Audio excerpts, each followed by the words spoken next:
नमस्कार मुलांनो, इयत्ता 5वी विषय मराठीचा आपण घटक अभ्यासणार आहोत. शिष्यवृत्ती उजळणी भाग 4 स्पष्टीकरणासह.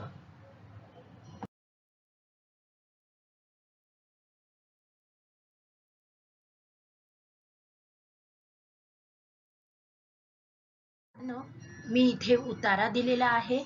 तो आहे तेनसिंह आणि हिलरी यांच्या एव्हरेस्ट शिखर चढाईचा. तर प्रत्यक्ष आपण हा उतारा पहिले वाचूयात. आपल्या शरीराचा तोल सांभाळत तेनसिंह आणि हिलरी काळजीपूर्वक एव्हरेस्टच्या शिखराची चढाई करत होते. ते थकलेले होते, परंतु ते आशा न सोडता धैर्याने पुढे जात होते. बर्फात पाय ठेवण्यासाठी तेनसिंहने बर्फ किती खोलवर आहे हे शोधण्याकरिता खड्डा केला. चढाई करताना त्यांना 12 मीटर उंच सुळका दिसला.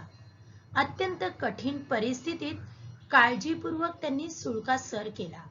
अखेर त्यांचा संघर्ष संपला. ते एव्हरेस्ट शिखरावर होते. एव्हरेस्ट हे जगातील सर्वात उंच शिखर आहे. तेनसिंह आणि हिलरीने उत्साहाने एकमेकांकडे पाहिले. त्यांची हृदये आनंदाने ओसंडत होती. आता आपण उतारा वाचलेला आहे, तर त्या उतार्यावरील प्रश्न तुम्हाला मी पुढच्या स्लाइड मध्ये दिलेले आहेत. तेव्हा आपण ते प्रश्न पाहूयात आणि त्या प्रश्नांवर आधारित मी जे 4 पर्याय दिलेले आहेत त्यापैकी अचूक पर्याय तुम्ही ओळखायचा आहे किंवा आपण त्याच्यावर स्पष्टीकरण करूया. तेनसिंह आणि हिलरी एव्हरेस्ट चढू शकले कारण ते आनंदी होते, धैर्यवान होते, काळजीत होते की थकलेले होते? ते धैर्यवान होते, म्हणजेच पर्याय दुसरा इथे बरोबर आहे. पुढचा प्रश्न घेऊया आपण. एव्हरेस्ट पर्वताचे सगळ्यात मोठे विशेष काय आहे?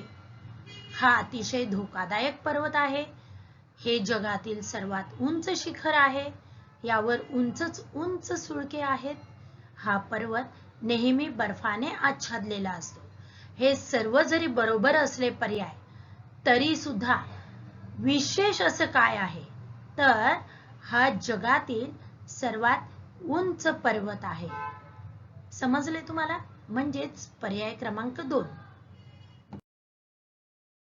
सिंह आणि हिलरी यांना पर्वतावर चढण्यास अडचण काय येत होती? कारण सुळका एकदम उंच होता म्हणून, सुळक्यावरचे हिम वितळत होते म्हणून, सुळक्यावर खूप खड्डे होते म्हणून, सुळक्यावर जंगली प्राणी होते म्हणून. नेमकं काय असेल 4 पर्यायांपैकी? तर सुळका एकदम उंच होता. ठीक आहे, पर्याय पहिला बरोबर आहे. पुढचा प्रश्न पाहूयात आपण. तेनसिंह आणि हिलरी उत्साहित का झाले? कारण त्यांनी उंच सुळके पाहिले म्हणून, त्यांनी बर्फात खड्डे केले म्हणून, ते बर्फामध्ये सहजरित्या चालू शकत होते म्हणून, ते शिखरावर पोहोचले होते म्हणून. तर इथे चौथा पर्याय इथे चपखल बसतो आहे, ते म्हणजे ते शिखरावर पोहोचले म्हणूनच ते उत्साहित झाले होते, आनंदित झाले होते. आले लक्षात तुमच्या? तेनसिंह आणि हिलरी उत्साहित का झाले? थकव्याने, वेदनेने, आनंदाने की दुःखाने? तर कोणताही माणूस उत्साहित केव्हा होतो? जेव्हा तो आनंदी असतो. म्हणून हे दोघेही उत्साहित होते, कारण त्यांना आनंद झाला होता. कोणता आनंद होता तो? तर जगातील सर्वात उंच शिखर, उंच पर्वत एव्हरेस्ट शिखर चढल्याने. ठीक आहे.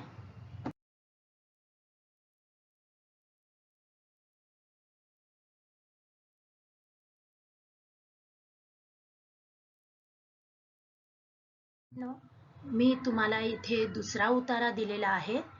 तो आहे संत तुकडोजी महाराजांविषयी. मुलांनो, आपण उतारा आकलनपूर्वक आणि अर्थपूर्ण वाचूयात, सलग वाचूयात. ठीक आहे, तर मी सुरुवात करते आहे वाचनासाठी.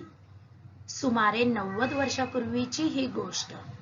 जयपूरकडचा एक राजा चंद्रपूर जवळच्या ताडोबा अरण्यात शिकारीसाठी आला होता. तेथील एका गुहेच्या तोंडाशी एक मुलगा ध्यान लावून बसला होता. राजा त्या मुलाला जंगलातील प्राण्यांविषयी विचारू लागला. तो चुणचुणीत मुलगा राजाला म्हणाला, हे सुखी जीव आनंदानं जंगलात नांदत आहेत. तुम्ही त्यांना का हो ठार करता? त्यावर राजा निरुत्तर झाला. तो विचार करू लागला. त्याला स्वतःची चूक कळून आली. त्याने शपथ घेतली, यापुढे मी कोणत्याही प्राण्याची शिकार करणार नाही.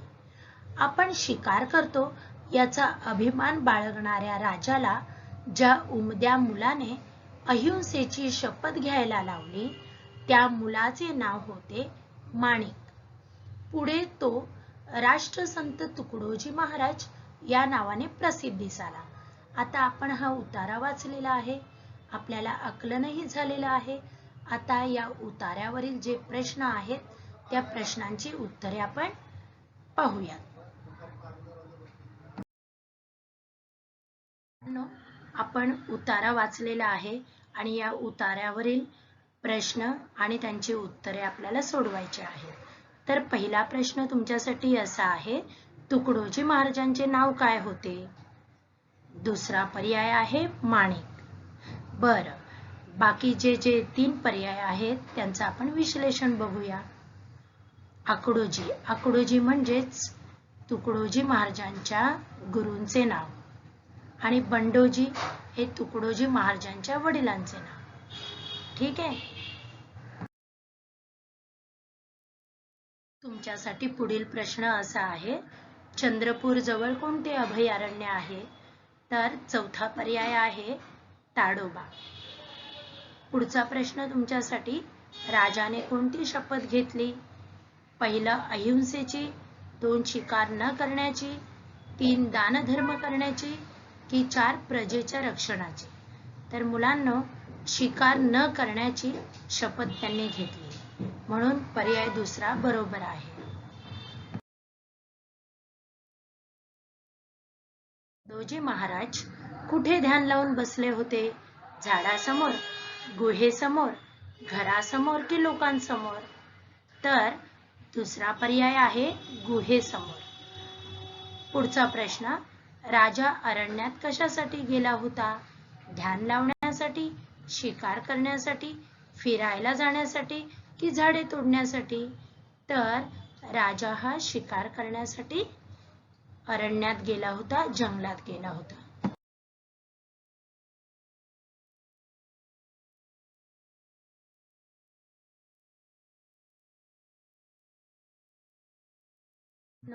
मागच्या स्लाइडमध्ये आपण उतारा पाहिला आणि या उतार्यावरील प्रश्नांची उत्तरे आपण शोधली. आता तुमच्या समोर ही जाहिरात आहे. ही जाहिरात कोणती आहे आणि ही कुठून प्रसिद्ध होणार आहे? या जाहिरातीमध्ये तुम्हाला भेट स्वरूपात काय मिळणार आहे? तर यासाठी आपण प्रत्यक्ष ही जाहिरातच वाचूयात. फिरकी बालमासिक. तुम्हाला फिरकी बालमासिक 6 महिन्यांसाठी भेट स्वरूपात हवे आहे काय?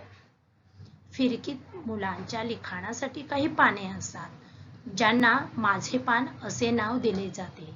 या स्तंभासाठी मुलांचे लिखाण पाठवा व मुलांना लिखाण पाठवण्यासाठी प्रेरित करा. ज्या मुलांचे लिखाण प्रसिद्ध होते त्यांना फिरकीचे 6 महिन्यांचे अंक यांच्याकडून भेट स्वरूपात मिळतात. आपले लिखाण खालील पत्त्यावर पाठवू शकता. संपादक, फिरकी बालमासिक, MCERT, नवी दिल्ली 110016. तर मुलांनो, आता आपण ही जाहिरात वाचलेली आहे.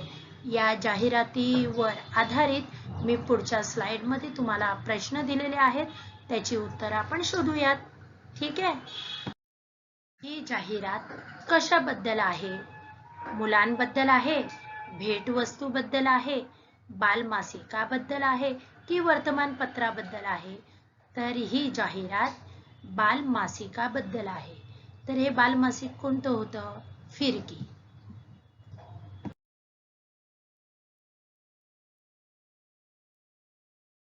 पुढचा प्रश्न तुमच्यासाठी असा, फिरकी मासिक भेटवस्तू स्वरूपात एखाद्याला कसे मिळू शकते?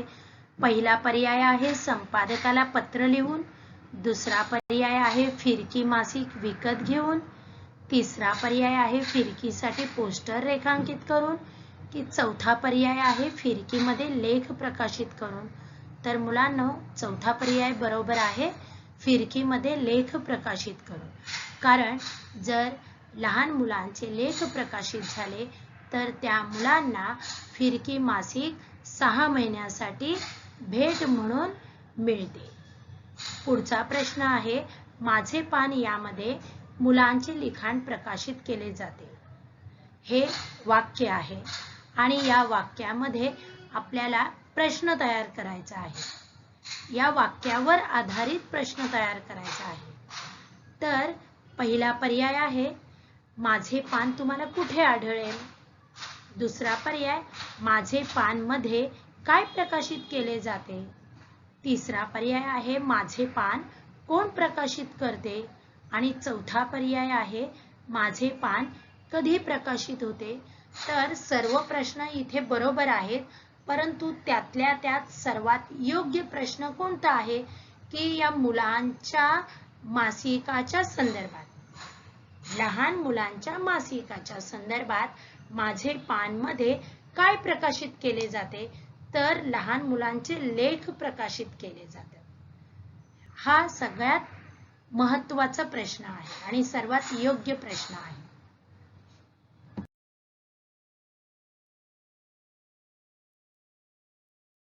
मध्ये काही पाने आहेत जी फक्त मुलांच्या टिंबटिंबसाठी आहेत. कशासाठी आहेत? फक्त लेखासाठी आहेत. त्याला माझे पान हे नाव आहे. आलं लक्षात? म्हणून पर्याय चौथा इथे बरोबर आहे. पुढचा प्रश्न आहे, खाली दिलेल्या शब्दांमधून पाठवणेचा विरुद्धार्थी शब्द काय? तर मिळणे, शोधणे, विकणे की पाहिजे. पाठवणेच्या विरुद्ध शब्द आहे मिळणे, म्हणून पहिला पर्याय बरोबर आहे. शेंडी तुटो की डॅश म्हण पूर्ण करायचे. तर शेंडी तुटो की पारंबी तुटो. तर तिसरा पर्याय आहे पारंबी तुटो. हे उत्तर बरोबर आहे. सरड्याची धाव कुंपणापर्यंत ह्या म्हणीचा अर्थ या 4 पर्यायातून शोधायचा आहे.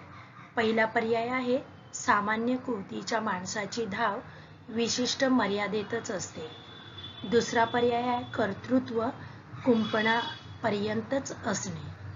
तिसरा पर्याय आहे, सरडा कुठपर्यंत धावू शकतो? कुंपणापर्यंत. प्रयत्न करून थकणे हा चौथा पर्याय आहे. तर पहिला पर्याय बरोबर आहे, सामान्य कुवतीच्या माणसाची धाव विशिष्ट मर्यादेत असते. शब्दाचा पर्याय सांगायचा आहे. 4 पर्याय आहेत.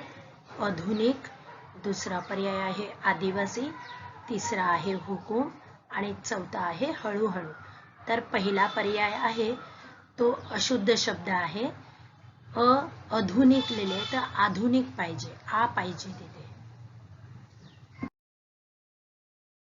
आढळलेल्या जागी शुद्ध शब्द निवडा.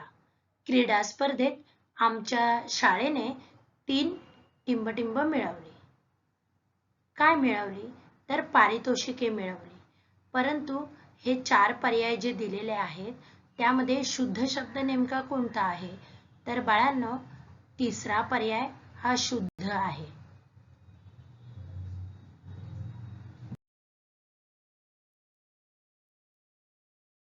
पहिल्या शब्दाचा विरुद्धार्थी पर्याय सांगायचा आहे. उग्र त्याच्या विरुद्ध म्हणजे सौम्य. आपण म्हणतो ना, उग्र परफ्यूम आहे आणि सौम्य परफ्यूम आहे. म्हणजे उग्र म्हणजे खूप दर्प, म्हणजे खूप सुगंध येणारा असा, आणि सौम्य म्हणजे थंड, शीतल, त्यातली उग्रता कमी असलेला. खालीलपैकी शास्त्रज्ञ नसणारा पर्याय सांगायचा आहे. डॉक्टर जयंत नारळीकर, दुसरा पर्याय आहे डॉक्टर अब्दुल कलाम आणि तिसरा पर्याय आहे सचिन पिळगावकर आणि चौथा पर्याय आहे डॉक्टर जगदीशचंद्र बोस. तर शास्त्रज्ञ नसणारा फक्त एकच पर्याय आहे आणि तो म्हणजे तिसरा पर्याय सचिन पिळगावकर. सचिन पिळगावकर हे अष्टपैलू कलावंत आहेत आणि बाकीचे जे आहेत हे शास्त्रज्ञ आहेत. त्यांच्याविषयी थोडी माहिती घेऊयात. डॉक्टर जयंत नारळीकर हे भारतीय खगोलशास्त्रज्ञ व लेखक आहेत, साहित्यिक आहेत.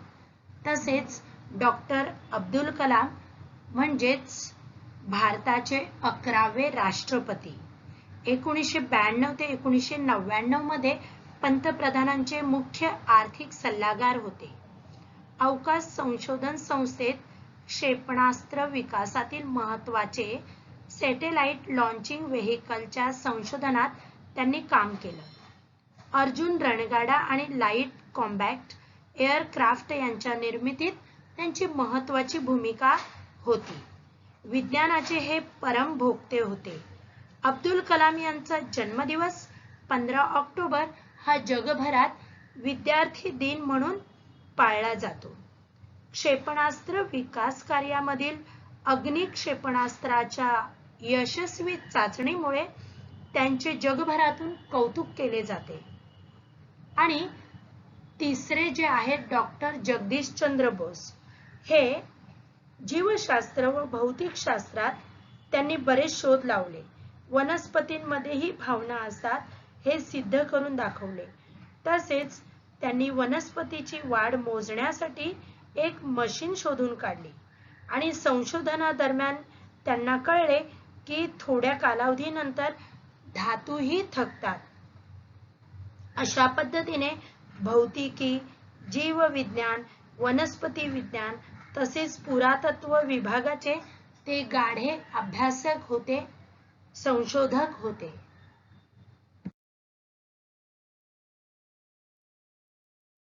आमच्या संस्थेला 50 वर्ष पूर्ण झाली म्हणून आम्ही हा महोत्सव साजरा केला. कोणता? तर सुवर्ण महोत्सव. 50 वर्ष पूर्ण झाली की सुवर्ण महोत्सव साजरा करतात म्हणून पर्याय 2 बरोबर आहे. आणि बाकीचे जे 3 पर्याय आहेत त्यांचं विश्लेषण पाहूयात. हीरक महोत्सव म्हणजे 60 वर्ष पूर्ण, रजत महोत्सव म्हणजे 25 वर्ष पूर्ण आणि अमृत महोत्सव म्हणजे 75 वर्ष पूर्ण. तर बाळांनो, आपल्याला स्वातंत्र्य मिळून 75 वर्ष पूर्ण झाली म्हणून हा 75वा स्वातंत्र्य दिन आपण अमृत महोत्सव म्हणून साजरा केला.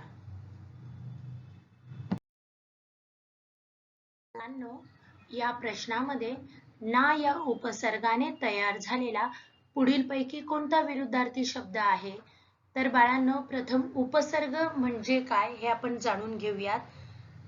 काही मराठी शब्दांच्या आधी अ, अन, अव, अप, ना, नी, निही, नीर, दुहू, गैर, बे, बिन, पर, वि, सु, कु इत्यादी काही विशिष्ट अक्षरे लागून शब्द तयार होतात. या शब्दांच्या आधी लागणाऱ्या या विशिष्ट अक्षरांना उपसर्ग म्हणतात. आले लक्षात? तर इथे असा कोणता उपसर्ग घटित शब्द आहे? नाटक आहे, नाजूक आहे, नाउमेद आहे की नातलग आहे? तर बाळांनो, ना उमेद हा शब्द आहे आणि नाटक हे नाम आहे, नाजूक हे विशेषण आहे आणि नातलग हे सुद्धा नाम आहे.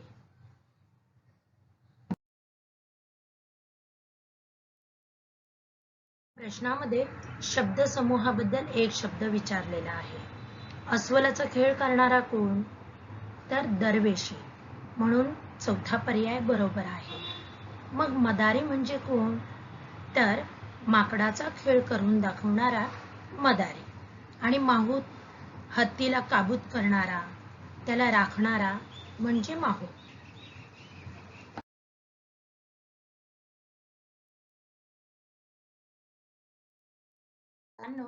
इथे वाक्य दिलेलं आहे, बघता बघता सारी वस्ती गोळा झाली. या वाक्यातील विशेषण या पर्यायातून आपल्याला ओळखायचं आहे. तर विशेषण ओळखण्याची एक रीत लक्षात ठेवा.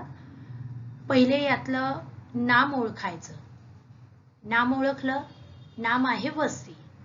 मग वस्ती याला प्रश्न विचारायचा, कशी? मग उत्तर येतं सारी. मग हे झालं विशेषण. म्हणून पर्याय दुसरा आहे सारी.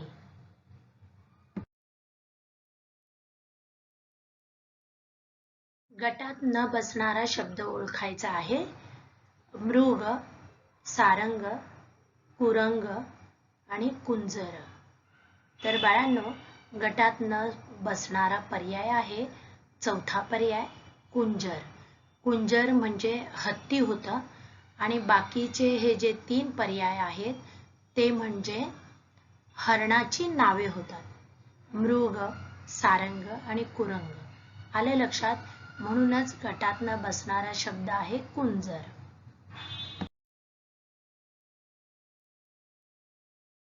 वाक्यात रिकाम्या जागी योग्य जोड शब्द लिहा.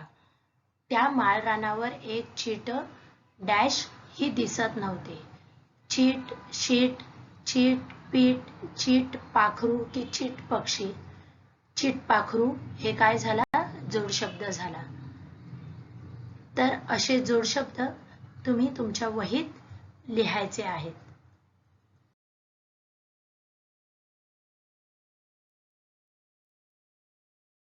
त्यासाठी हा पुढील प्रश्न, कुणाल खूप व्यायाम करतो.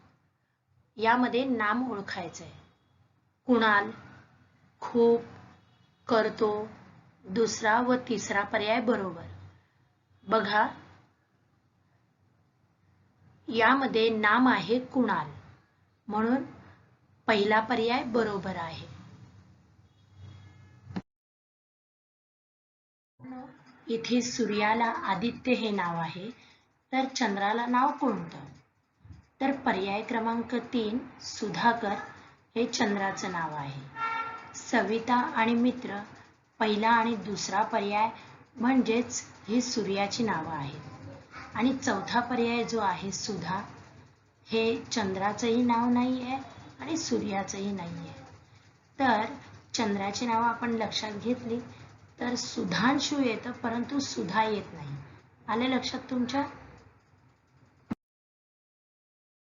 प्रश्नामध्ये वल्लभभाई पटेल यांना सरदार या नावाने संबोधलं जातं आणि लोहपुरुष या नावाने संबोधलं जातं. तर प्रश्न असा आहे, सुभाषचंद्र बोस यांना कोणत्या नावाने संबोधलं जातं? 1 गुरुदेव, 2 नेताजी, 3 महात्मा आणि 4 लोकमान्य. तर मुलांनो, 2 नेताजी या नावाने संबोधलं जातं. बरं, बाकीचे 3 पर्याय त्यांचं विश्लेषण बघूया आपण. गुरुदेव हे रवींद्रनाथ टागोरांना संबोधलं जातं. महात्मा हे नाव ज्योतिबा फुले आणि मोहनदास करमचंद गांधी यांना संबोधलं जातं. आणि लोकमान्य हे बाळ गंगाधर टिळक यांना संबोधलं जातं. इथे शिष्यवृत्ती उजळणे भाग 4 पूर्ण झालेला आहे. तर पुढील पाठासाठी आपण लवकरच भेटूयात. तोपर्यंत बाळांनो धन्यवाद. आणि हा व्हिडिओ पाहिल्याबद्दल तुमचे मनस्वी आभार. आणि हा व्हिडिओ तुम्ही जर शेअर केला नसेल तर शेअर करा आणि सबस्क्राईब करायचं राहिलं असेल तर सबस्क्राईब करा आणि लाईक करायला तर अजिबात विसरू नका. तुमचा दिवस शुभ जाओ.